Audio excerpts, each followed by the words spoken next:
Hello friends, నేను మీ Shubhashree Chinta. Welcome to our channel. ఇవాళైతే ఎంతో టేస్టీగా ఉండే కీరా దోసకాయతో రోటు పచ్చడి చేసి చూపిస్తాను.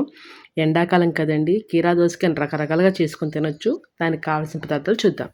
నేనైతే ఇక్కడ 2 కీరాలకాయలు తీసుకున్నాను. అలాగే ఓ నిమ్మ సైజ్ అంత చింతపండు, కారానికి సరిపడా 3 పచ్చిమిరపకాయలు, మీకు కావలిస్తే ఇంకొంచెం ఎక్కువగా కూడా తీసుకోవచ్చు మీకు కారానికి సరిపడా.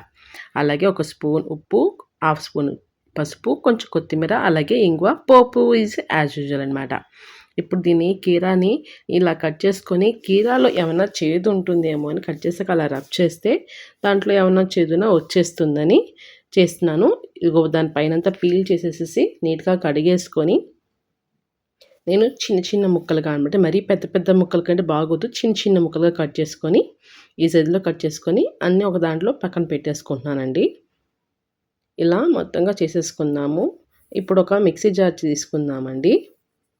అందులో ముందుగా చూపించినట్టుగా పచ్చిమిరపకాయలు, అలాగే కొంచెం కొత్తిమీర, అలాగే నేను ఇందాకే చింతపండుని నానపెట్టుకుని పక్కన పెట్టుకున్నానండి.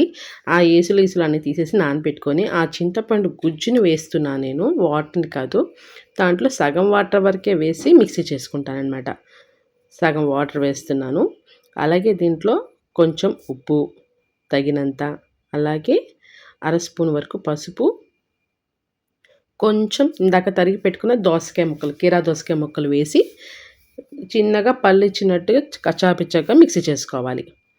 రోట్లో అయితే మనం దంచుకుంటాం కనుక అన్ని ముక్కలు వేసుకొని చేసుకోవచ్చు. ఇవి మనం మిక్సీలో వేసుకుంటున్నాం కనుక కొంచెం కచ్చాపిచ్చాగా దంచుకుంటే పంటి కింద దోసకాయ ముక్కలు తగులుతూ రుచి చాలా బాగుంటుంది.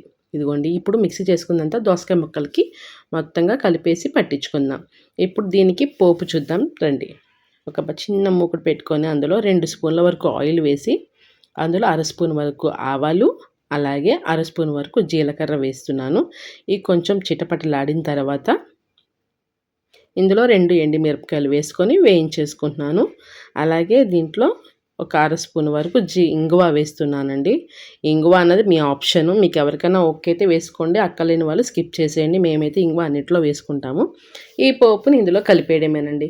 అంతే అండి, 2 నిమిషాలు. కీరా దోసకాయలు ఉంటే చాలు, 2 నిమిషాలు ఈ పచ్చడి చేసుకోవచ్చు. రోట్లో కూడా చేసుకోవచ్చు, మిక్సీలో కూడా చేసుకోవచ్చు. నేనైతే మిక్సీలో అయితే చేసి చూపించాను. ఇది చాలా బాగుంటుందండి. ఇప్పుడు సమ్మర్ కనుక కీర దోసకాయని అలా కాకుండా ఇలా కూడా భోజనంలో, వంటలో మనం అన్నంలో కలుపుకొని తినే విధంగా రోటి పచ్చడిగా చేసుకోవచ్చు. చాలా బాగుంటుందండి.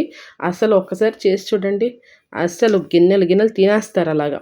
మా ఇంట్లో అయితే ఇది అస్సలు నిజంగా చేస్తే అస్సలు ఎవరు మిగిల్చరండి, అస్సలు అంత బాగుంటుంది. దీన్నైతే ఎంచక్క వేడివేడనంలో చేసుకొని తినండి, చాలా బాగుంటుంది. మొదటిసారిగా నా వీడియోస్ ఎవరైనా చూస్తున్నా కదా, ప్లీజ్ సబ్స్క్రైబ్ చేసుకొని లైక్ చేయండి, షేర్ చేయండి. థ్యాంక్ యూ అండి వాచింగ్ మై వీడియో.